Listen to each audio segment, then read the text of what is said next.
Coach, how you doing? Hi. Steve Hellwagon with Bucknuts. I was here 20 years ago when you were prowling the sideline with Mike Jacobs and John Cooper.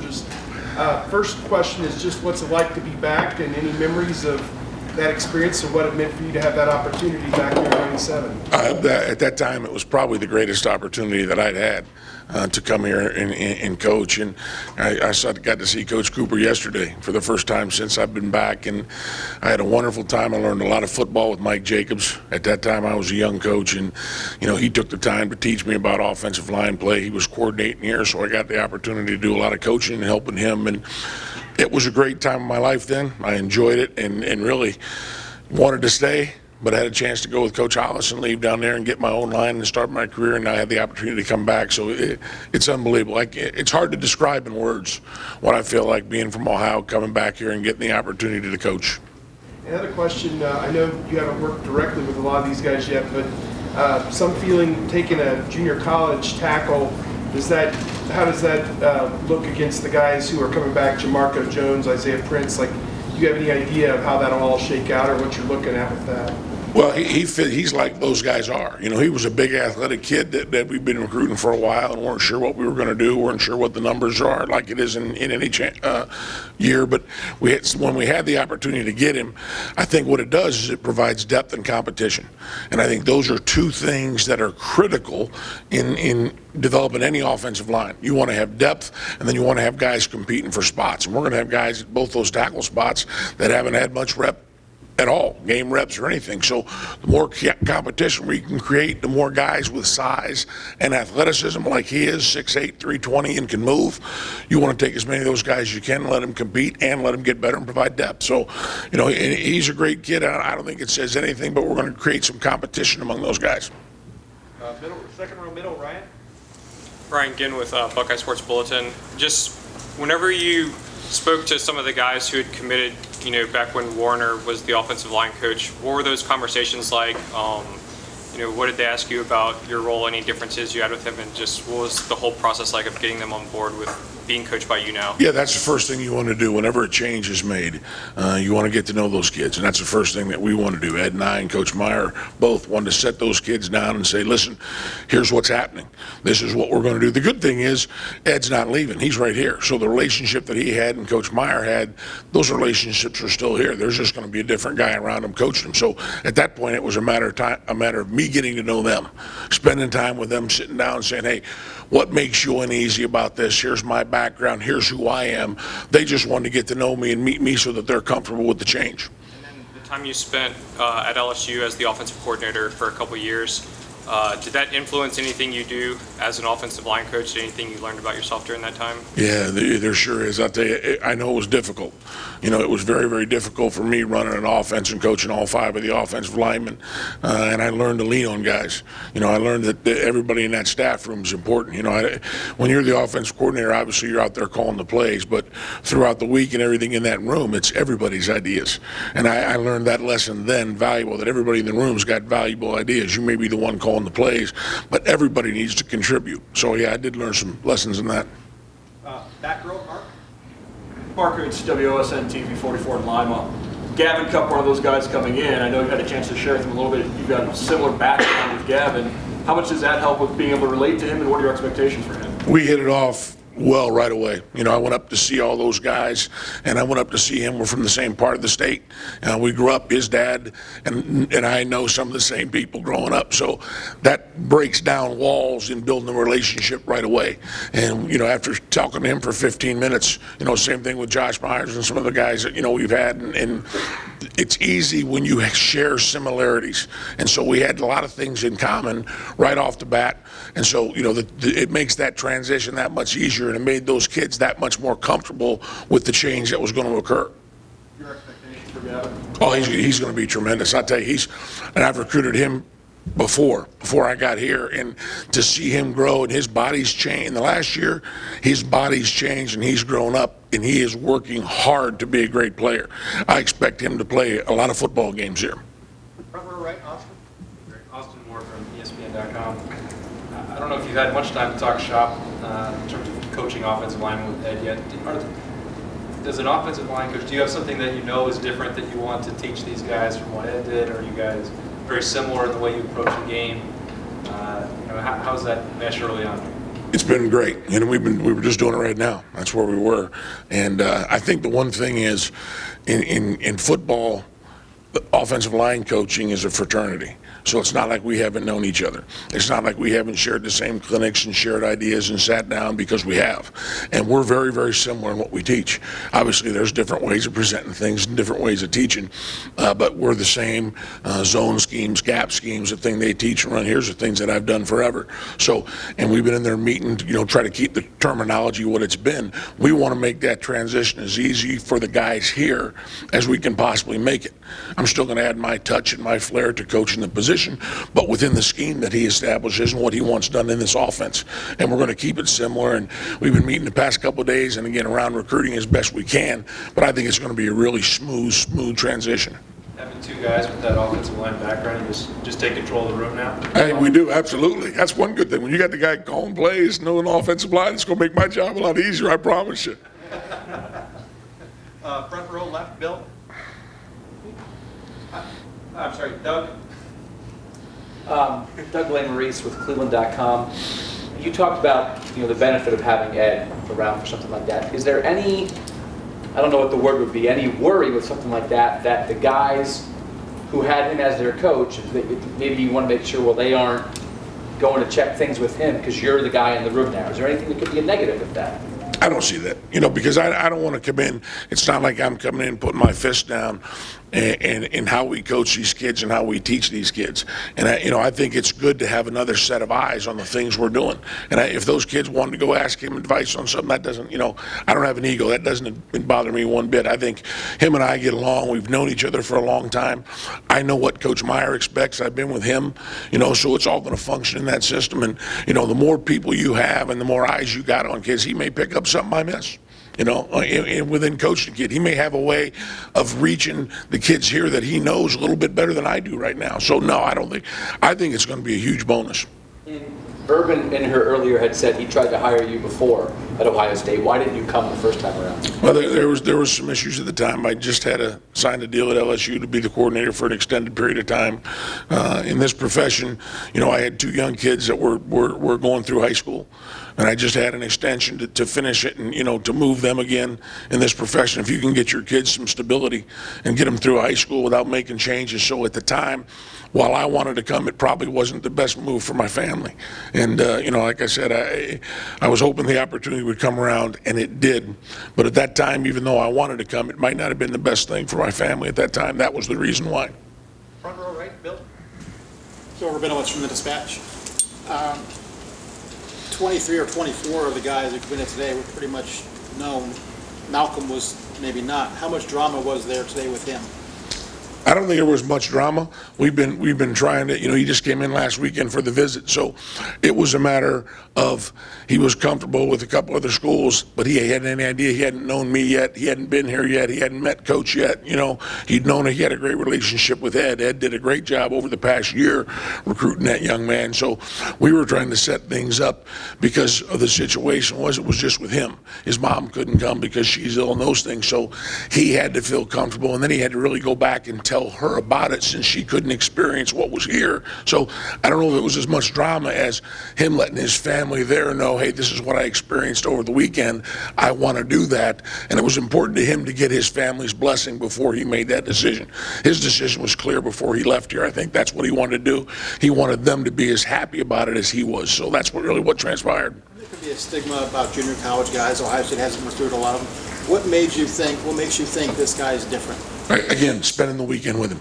I think you're right. You have to, that whole weekend that you get to spend, and I spent as much time with him as I could over the weekend, in talking to him. I sat him, put him on the board. We did some football and those kind of things to see how he can present and understand the game, and can he reach the level that we need him to reach. And he's a tremendous young man. When you get to know him and see him, he's had a lot of things happen to him. He's risen above a lot of the stuff that's happened to him, and he really wants to be here. That was the other thing. He wants to be here. He wants to succeed academically, and he wants to play big-time football. And, after getting to know him, I think the sincerity level that he showed us over the weekend really was the key to us taking him. Yeah, he's culinary. I told him, he called me, made some chicken Alfredo last night when he got home. I said, bring some next time, so. Front row right, Tim? Tim May, Columbus Dispatch. Hey, Greg. Number one, sitting here looking at it, looks like you have a starting center and a starting guard. And then, in your mind, is everything else up for grabs, or how would you explain what you're explaining to your group as you meet with them now? That's pretty much what I did explain. That's what I said, based on what I've heard from Coach Meyer and Ed since I got here. Those two guys have performed, I'm talking about Pat and Billy, have performed at a high level. And what they've done has been amazing, watching them on film. And, Pat's going to go to center and play a little center now, so that's good. It's new for him. It's fresh for him.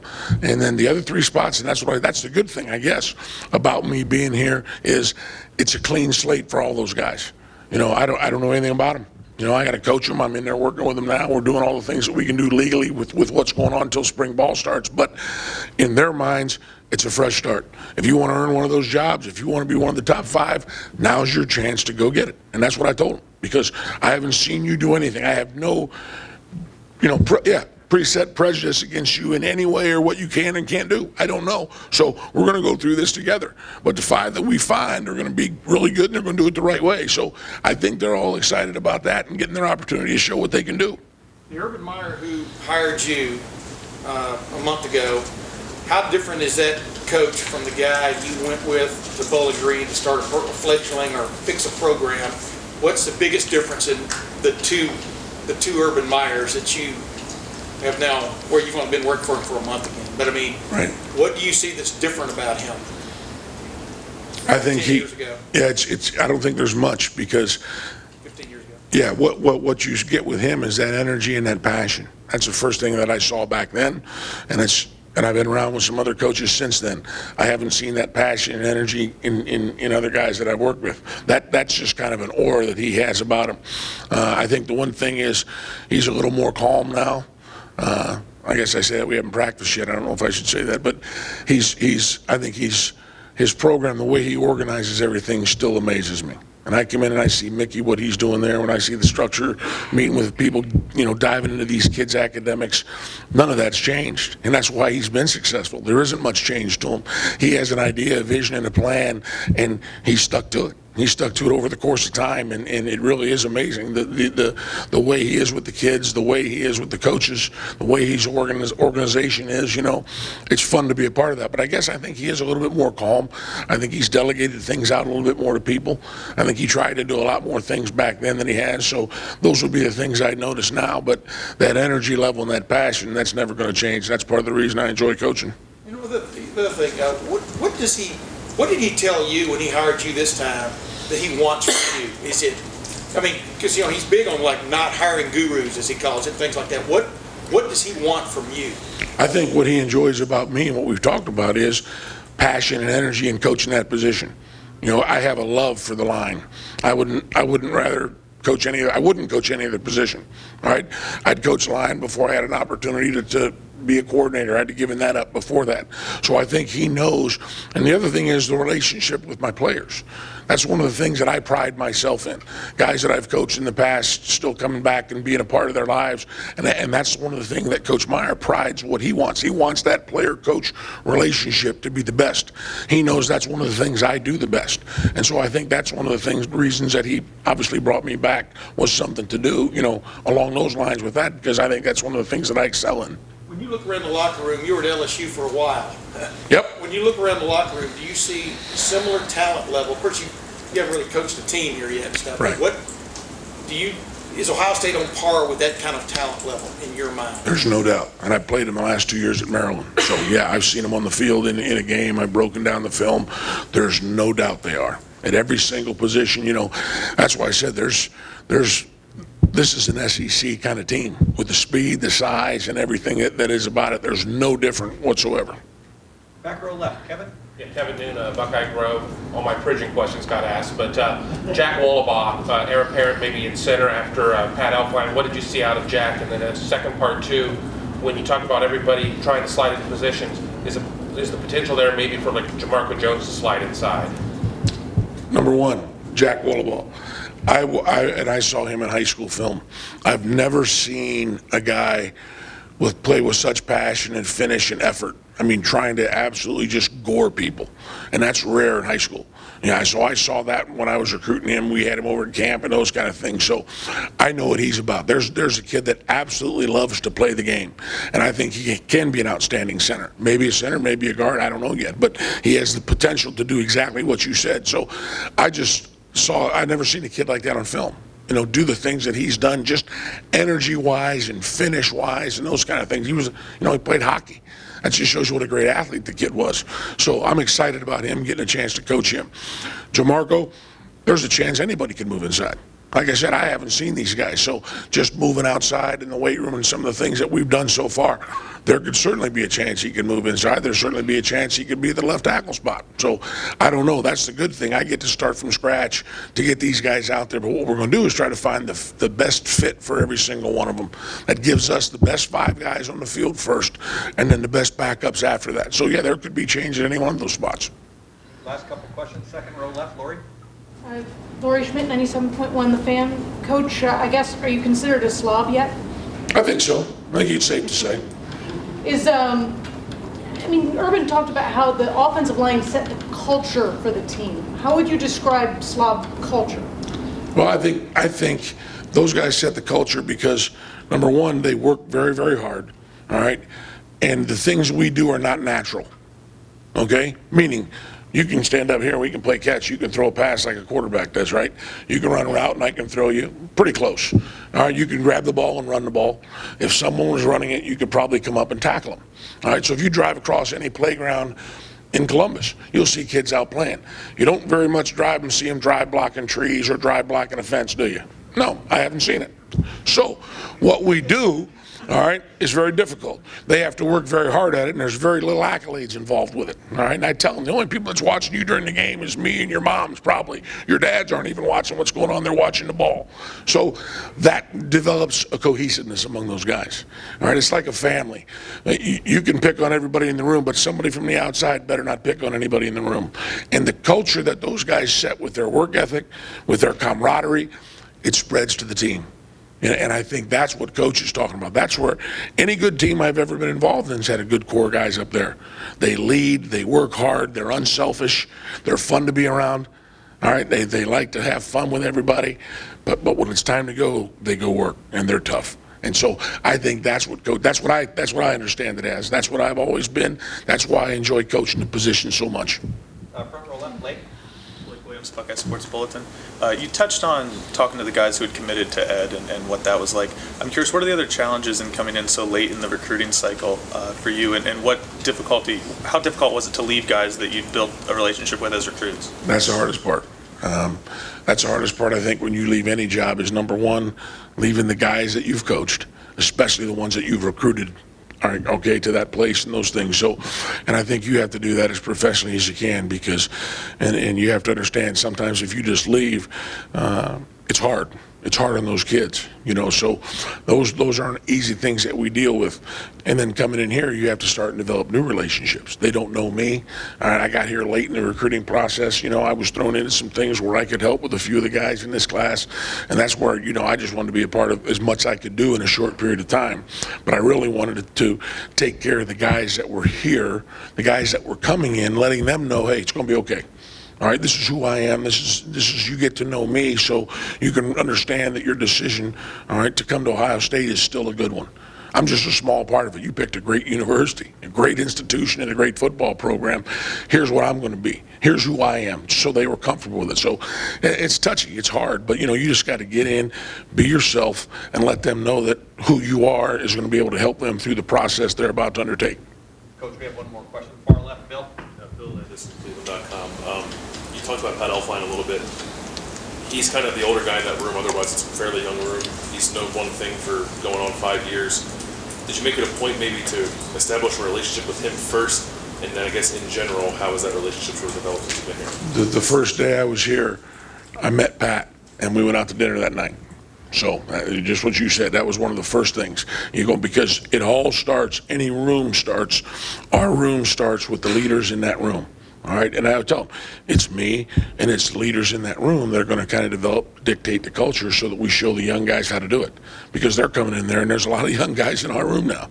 All right, and those guys don't know how things are done quite yet. They're starting to learn.